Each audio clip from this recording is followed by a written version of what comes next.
meetings. It's the best meeting I think we've had so far, although we've only been here about 5 weeks. It was like the old days. People actually were on the same page.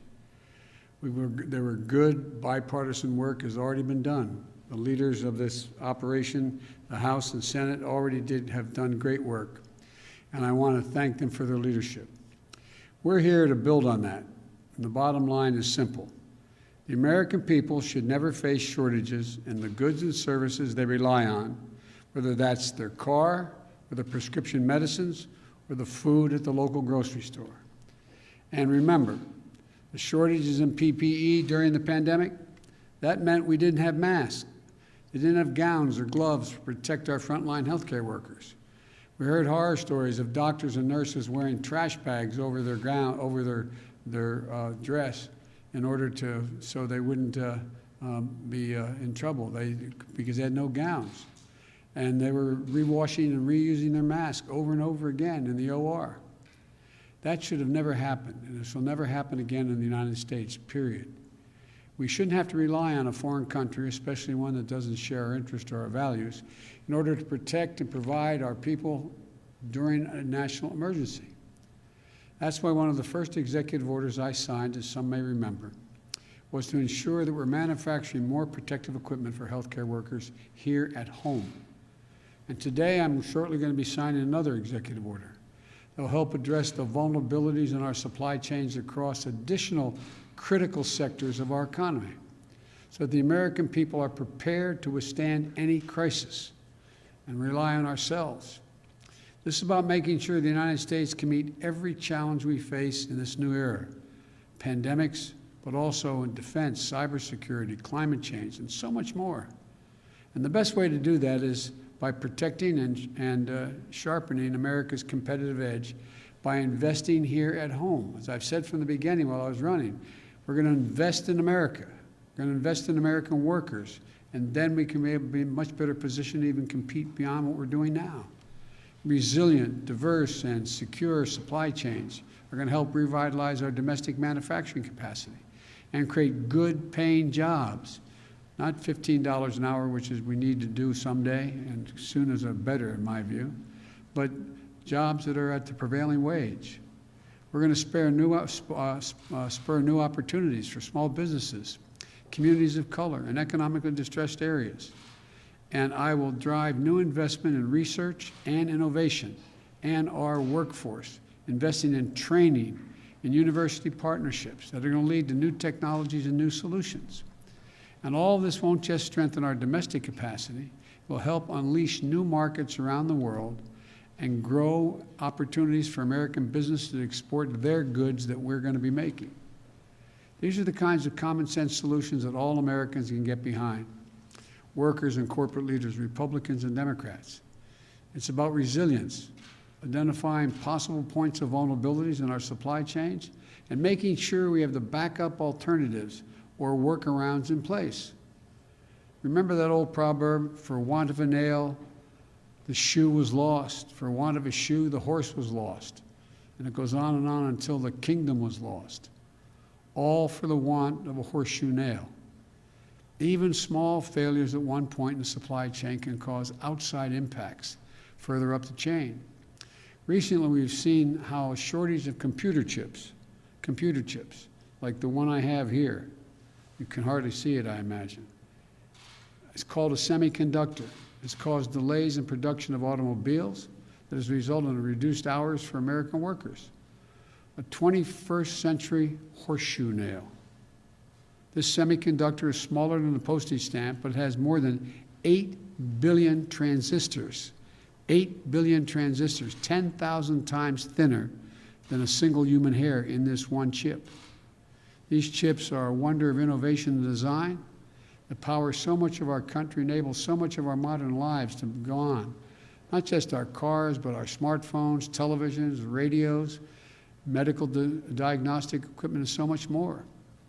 We need to make sure these supply chains are secure and reliable.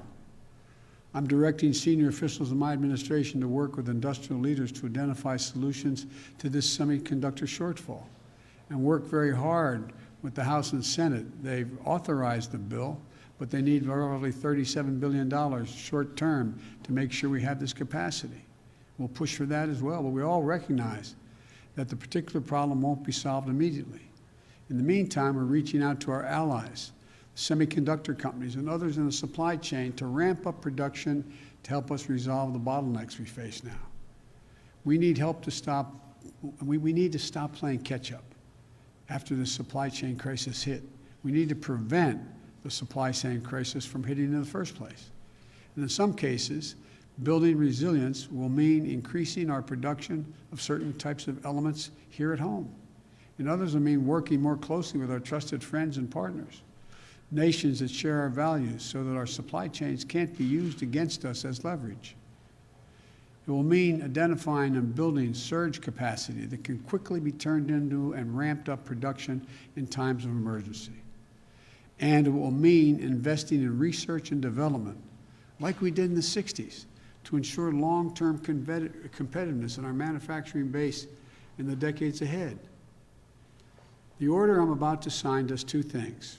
First, it orders a 100-day review of 4 vital products: semiconductors, 1, key minerals and materials like rare earths that are used to make everything from harder steel to airplanes, 3, pharmaceuticals and their ingredients, 4, advanced batteries like the ones used in electric vehicles.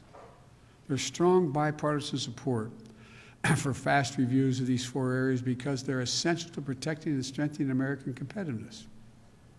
Second, this order initiates a long-term review of the industry bases of 6 sectors of our overall economy over the next year.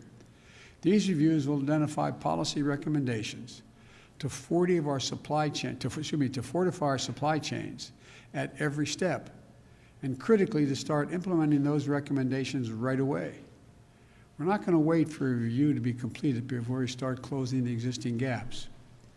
And as we implement this work, my administration will draw on a full range of American talent, including labor and industry leaders, policy experts, scientists, farmers, engineers, to get their input.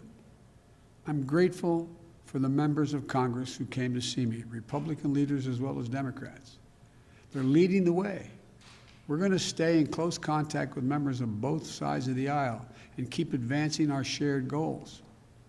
Everyone has a role to play to strengthen our supply chains and our country. This is the United States of America.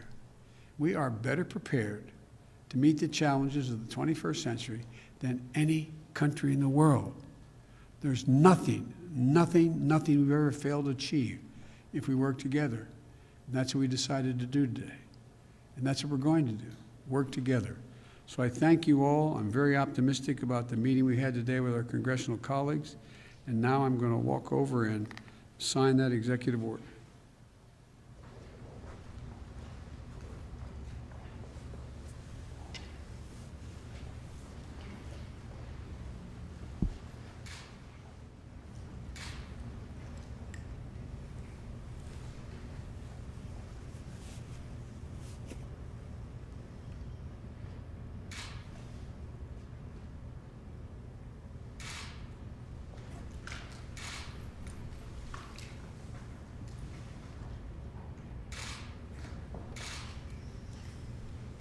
Thank you all very much. Mr. President, are you disappointed that more of your cabinet nominees have not yet been confirmed by the Senate? I am, but I don't so much blame it on the Senate. I blame it on the failure to have a transition that was rational. As you know, previous administrations had a significant number of their cabinet confirmed before they even were sworn in. That's the tradition. But we're doing fine. I think we're going to be in good shape. What about yours? Thank you. Are you going to talk to the King of Saudi Arabia? Are you going to say I'm going to be talking to him. I have not spoken to him yet. Are you going to speak to him today? Are you going to say you've read the Khashoggi report yet? Am I going to take what? I'm sorry? Have you read the Jamal Khashoggi report yet from the ODNI? Yes, I have. Thank you. Thank you. Thanks, guys. Thank you.